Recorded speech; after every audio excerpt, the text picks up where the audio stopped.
This is part 2 of the story, Sun God. Looking at him was like looking directly into the sun. He reached his hand out to me, offering to lift me up from my literal abyss. Come with me, he beckoned. He lifted me from the sands of the Valley of Kings, wiping the sand from my eyes. He carried me up the golden staircase towards the heavens. With every step we took, we walked higher and higher into the skies.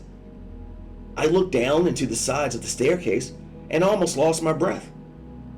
The city of Thebes became smaller and smaller. People appeared as ants while we were walking in the sky.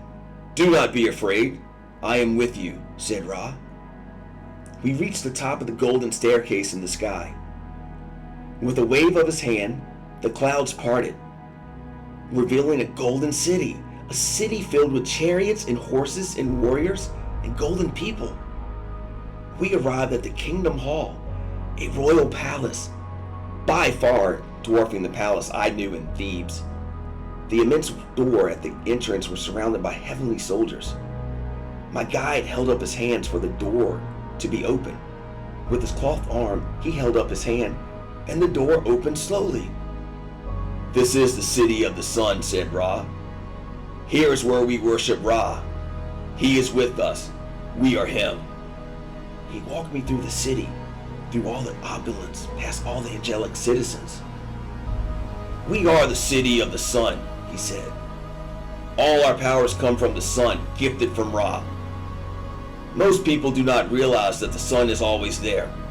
The sun never goes away. Therefore, neither do our powers, said Ra. All these years I lived in Thebes. I never could imagine a place like this, I replied. But what has this to do with me? Before he could answer, there was a thunderous booming coming from the direction of the kingdom's doors. It sounded like an attack, I exclaimed. Our guards will protect the city, Ra assured. What will you do, Prophet? I have my own way of fighting. I want to help, I pleaded, as he smiled and nodded.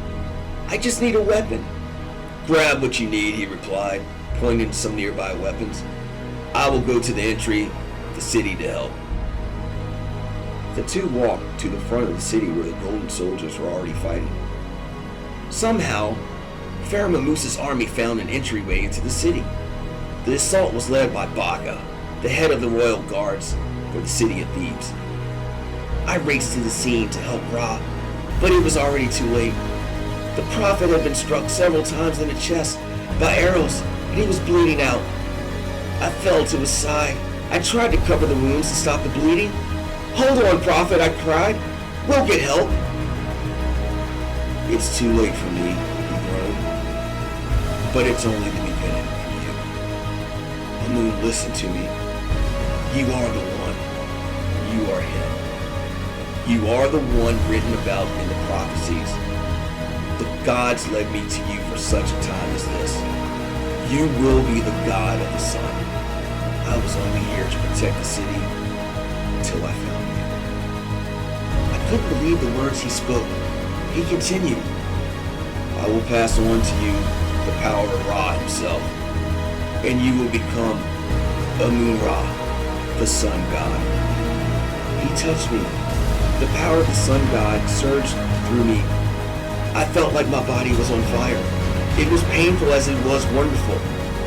As the sensation subsided, I realized a transformation had taken place. My body glowed with the power of 10,000 suns. I had the power of Ra himself. I now have the power of the god Ra. My body felt as if it were on fire. I had the power of 10,000 suns. I looked at my hands and realized that I had the power of Ra himself.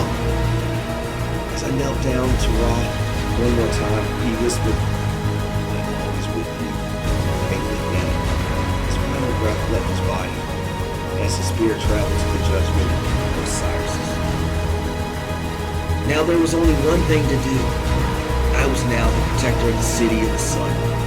I had to stop Baka and the army of Pharaoh Mamus.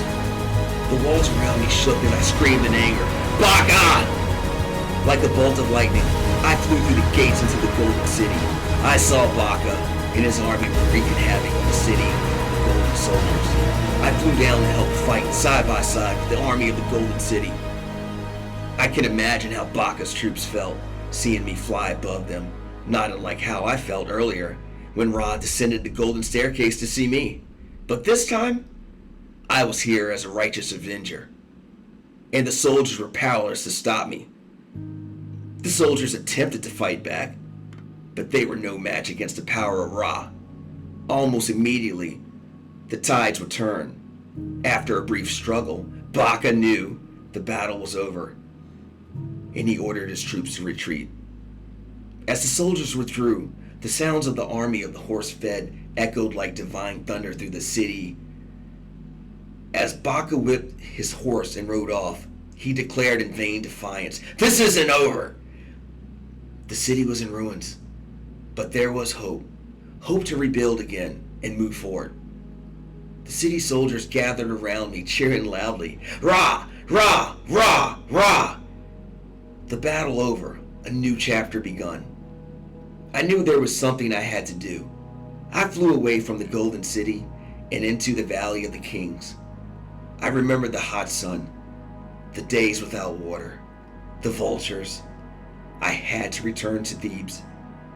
With every ounce of my energy I had, I flew as fast as I could until I reached the temple of the doors of the kingdom of Thebes. I flew over the temple doors and looked down into the opening of the kingdom hall. And there, I could see her. Tatiana, my love. Her smile could light up the midnight sky in Luxor. The doors of the kingdom hall opened as two soldiers stepped forward, and behind them stood the kingdom of Thebes, Pharaoh Mamus. As I descended over him, he waved his hands for the guards to go away. He stood there and looked at me. He watched me hover in the sky. We stared at one another for what seemed to be an eternity. I realized in that moment the prophecy from the book of the living had come to fruition. The one born in the house of Thebes, not of the house of Thebes. He will grow up in royal house. His heart will shine through the darkness. He will discover that he is meant for more. That is his destiny. He will be the bright star. He will become a beacon of the world. I flew back up towards the sky, away from the city of Thebes. I looked down on all of Egypt. I will be its protector. I am Amun-Ra. I am the sun god. This concludes our story, Sun God.